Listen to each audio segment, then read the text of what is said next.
अस्सलामुअलैकुम। 25 अक्टूबर को पाकिस्तान के मुख्तलिफ इलाकों में जुज़वी सूरज ग्रहण होगा। रवां साल का दूसरा सूरज ग्रहण पाकिस्तान में भी होगा। क्या आप हालात हाज़रा से आगाही हासिल करना चाहते हैं? खबर के पीछे छुपे असल हक़ाइक़ जानना चाहते हैं तो अभी सब्सक्राइब कीजिए जिलमिल पाकिस्तान को और साथ ही घंटी के निशान पर क्लिक कर दें। आपको बताते चलें कि 2022 का ख़तरनाक सूरज ग्रहण कल मंगल को होगा। ये इस साल का पहला जुज़वी सूरज ग्रहण होगा जो पाकिस्तान में देखा जा सकेगा। माहिरीन फल्कियात के मुताबिक सूरज ग्रहण 3:57 से 5:56 तक रहेगा।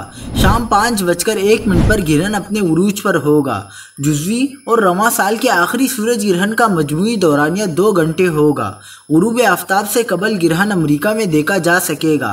आलमी वक्त के मुताबिक सबसे पहले आइसलैंड, आखिर में इंडिया में देखा जाएगा।